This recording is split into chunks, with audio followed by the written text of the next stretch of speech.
ओम नमः शिवाय। हर हर महादेव। जय महाकाल। कैसे हैं आप सभी लोग? देखिए, आप सभी शिव भक्तों को पता है कि 14 फरवरी 2026 के दिन पड़ रही है महाशिवरात्रि से पहले पड़ने वाली प्रदोष की तिथि। और इस शिव प्रदोष के दिन आप सभी लोगों को ये शिव पार्वती बेल पत्र का अचूक उपाय करना बिल्कुल भी नहीं भूलना है। पूज्य गुरुजी ने कथा के दौरान भी कहा था कि जो भी भक्त जिस कामना से इस उपाय को करता है, महाशिवरात्रि के दिन चाहे आप कितने भी उपाय कर लो, लेकिन अगर आपने उससे पहले पड़ने वाली प्रदोष तिथि के दिन इस वाले उपाय को कर लिया तो आपकी वो समस्त मनोकामनाएं पूरी जरूर से होती है। और पूज्य गुरुजी की ही कथा से सुन करके और समझ करके इस पूरे उपाय को बहुत आसान भाषा में आप सभी लोगों को बताऊंगा। परंतु उससे पहले आप सबसे बस एक छोटी सी प्रार्थना करना चाहूंगा कि जो भी शिव भक्त पहली बार आए हैं, चैनल को तो सब्सक्राइब कर ही लीजिएगा। साथ ही साथ वीडियो को भी लाइक करके कमेंट बॉक्स में अपने हाथों से एक बार हर हर महादेव जरूर से लिख दीजिएगा। मैं महादेव से प्रार्थना करता हूं कि इस महाशिवरात्रि तक आपकी समस्त मनोकामनाएं पूरी हो। इस पूरे वीडियो में हम 4 महा उपायों के बारे में बात करेंगे, जिन्हें आपको आज के दिन करने हैं तो ध्यान से सुनना है और समझने की कोशिश भी कर लेना है। सबसे पहले बात करते हैं पहले वाले उपाय की, और ये उपाय सबसे ज्यादा खास होने वाला है आज की इस प्रदोष का। पूज्य गुरुजी ने कहा था कि जब आपके जीवन के दुख, आपके जीवन के कष्ट एक के बाद एक आ रहे हैं, आपके दुख के आंसू सूखने का नाम नहीं ले रहे हैं, घर वाले आपको ताने मारते हैं कि आप जीवन में कुछ नहीं कर सकते हो, आपका जीवन में कुछ नहीं हो सकता है, कोई कामना आपकी अधूरी है, या फिर आप जीवन के असमंजस में इस तरीके से पड़ चुके हो कि आपको कुछ समझ में नहीं आ रहा है कि क्या करें क्या ना करें।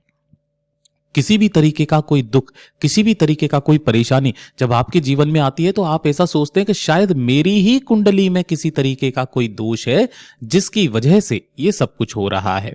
तो पूज्य गुरुजी ने कहा कि जिसके सर पर महादेव का हाथ होता है ना महाराज, उस व्यक्ति का कभी कुछ बिगड़ ही नहीं सकता है। एक छोटा सा उपाय करने के लिए कहा था गुरुदेव ने। क्या कहा कि आपको लेना होगा इस तरीके से लाल चंदन, ज्यादा नहीं, 1 चुटकी के बराबर आपको लाल चंदन ले लेना है, ठीक है। और इसी के साथ में 1 लोटा शुद्ध जल अपने घर का तांबे के कलश में आपको लेना है, ठीक है ना।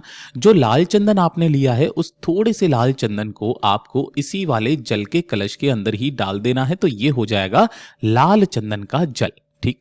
अब इस लाल चंदन के जल को लेकर के आपके घर में या आपके घर के आसपास कहीं पर भी अगर कोई बेल पत्र का पेड़ है, विशेष रूप से ध्यान से सुनिएगा, बेल पत्र का पेड़ चाहे किसी भी दिन की प्रदोष पड़े, पूज्य गुरुजी ने कहा इस बेल पत्र पेड़ के नीचे खड़े होकर के दोनों हाथों में उस कलश को पकड़ना। सबसे पहले आपको अपना नाम बोलना है, अपना गोत्र बोलना है, जिस तिथि को कर रहे हो उस तिथि को बोलना है। जैसे कि जो भी तिथि है, शुक्ल पक्ष की, कृष्ण पक्ष की प्रदोष तिथि है, उसको बोल करके अपने जीवन के समस्त दुखों को, समस्त कष्टों को खत्म करने की कामना करके इस संपूर्ण जल को बेलपत्र पेड़ की जड़ों में धीरे धीरे करके एक धारी से समर्पित करते चले जाना। पूज्य गुरुजी ने कहा जिस भी व्यक्ति ने लाल चंदन के जल का सींचन बेलपत्र पेड़ के नीचे किया है, महाराज महादेव ने उसके जीवन में कभी कोई कष्ट नहीं आने दिया है। पूज्य गुरुजी ने यहां तक बताते हुए कहा कि जब आपके जीवन में धन और पैसे को लेकर के समस्याएं चल रही हो,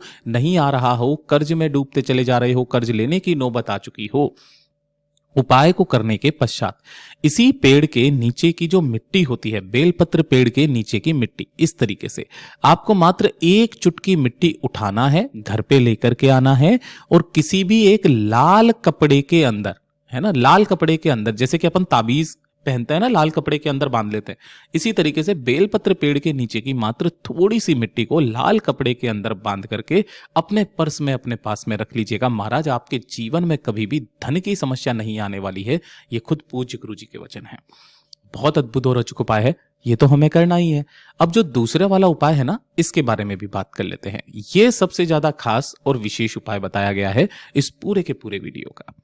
गुरुदेव ने कई बार कहा है कि काफी सारी स्त्रियां होती है, महादेव के मंदिर में जाती है, काफी सारे उपाय करती हैं, काफी सारे व्रत करती हैं और अपने मनोवांछित फल की कामना महादेव से मांगती हैं, लेकिन काफी लंबे समय से भी जब वो अपनी प्रार्थना को स्वीकार नहीं करते हैं महादेव, तो उन्होंने काफी बार देखा होगा, बहुत सारे उपाय किए, व्रत करे, लेकिन उनकी मनोवांछित फल की कामना पूरी नहीं हुई है।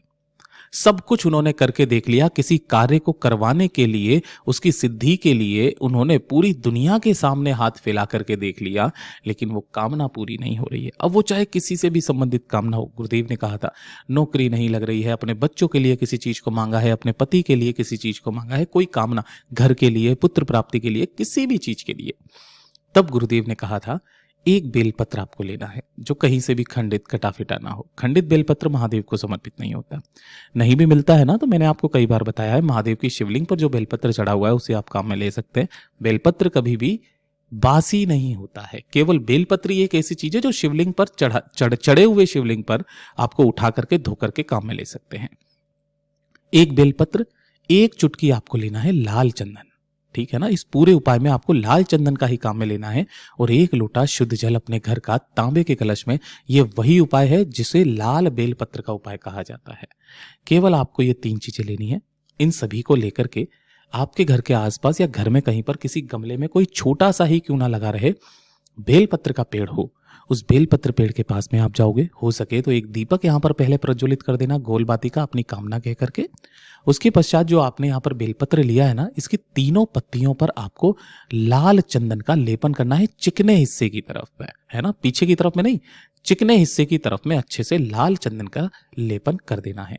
लाल चंदन का लेपन कर देने के पश्चात इस बेलपत्र को आपको अपने दाहिने हाथ की हथेली पर ऐसे करके रखना है कि डंडी रहे आपकी तरफ में, है ना, और बीच वाली पत्ती आपकी रहे बीच वाली उंगली पर, ऐसे करके रखना।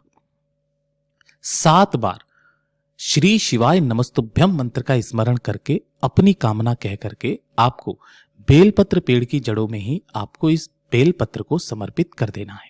इस तरीके से अपनी कामना कह करके यहां पे नीचे रख देना। ध्यान रखना लाल चंदन वाला जो पार्ट है वो ऊपर होना चाहिए। इस तरीके से रख दोगे, 2 मिनट वहां पर बैठकर बाबा से निवेदन कामना करना, लेकिन ध्यान रहे यहां पर जल आपको समर्पित नहीं करना है।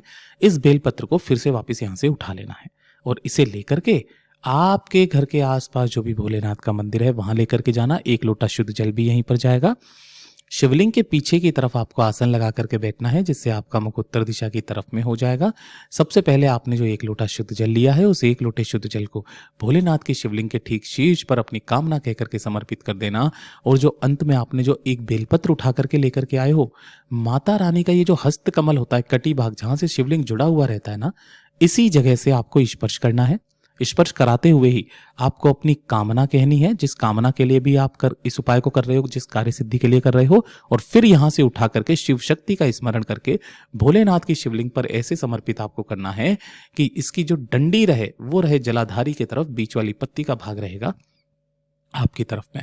पूज्य गुरु जी ने कहा जो व्यक्ति इस उपाय को करके मात्र आ भी जाता है ना, मेरा बाबा उसकी सुनता ही सुनता है। पूज्य गुरु जी का बहुत अद्भुत और अचूक उपाय है, जरूर से कीजिएगा। और ये तीसरे नंबर का उपाय, ये खास करके किन लोगों के लिए है, जिनके जीवन में धन और कर्ज की समस्याएं बहुत ज्यादा चल रही है। पैसा कहीं से नहीं आ रहा है, माँ लक्ष्मी जी रूठी हुई हैं, धन, व्यापार, नौकरी, फैक्ट्री कुछ भी अच्छा नहीं चल रहा है। कर्ज ले लिया है, कर्ज चुकता नहीं हो रहा है, काफी सारी समस्याएं, जो आर्थिक समस्याएं हैं वो जीवन में बनी गई हैं, है ना। बहुत सारी बार आदमी कोशिश करता है कि इन सारी समस्याओं से निकल जाऊं, लेकिन नहीं निकल पा रहा है। एक छोटा सा काम आपको करना है, 7 लौंग आपको लेनी है। कितनी लौंग?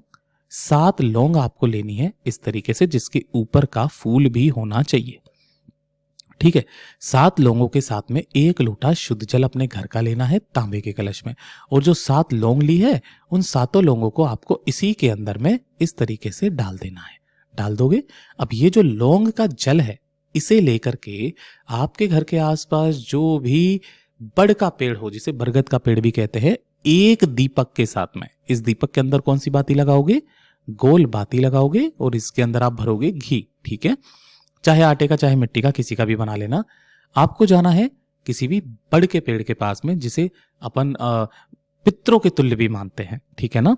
ये पितरों के तुल्य माना जाता है। बेलपत्र का हो गया, पीपल का हो गया, बड़ का हो गया, ये 3 वृक्ष पितरों के तुल्य माने जाते हैं। आपको यहां पर लेकर के जाना है बड़ के पेड़ के पास में, बरगद के पेड़ के पास में, इसे इंग्लिश में बनियान ट्री भी कहते हैं।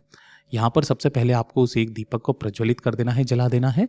और यहां पर जलाने के पश्चात जो लौंग का जल है, उस लौंग के जल को अपना नाम, गोत्र, कामना कह करके वटकेश्वर महादेव के नाम से, किनके नाम से? वटकेश्वर महादेव के नाम से जल को समर्पित करना, लौंग का जल।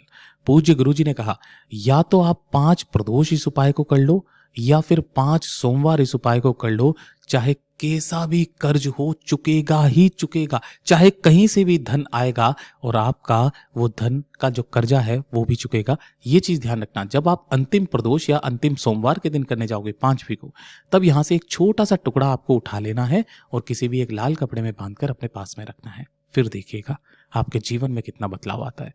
पूज्य गुरु जी के ये सभी उपाय बहुत ही ज्यादा खास और अद्भुत है, जरूर कीजिएगा। वीडियो पसंद आए तो लाइक करना, चैनल को सब्सक्राइब जरूर कीजिएगा।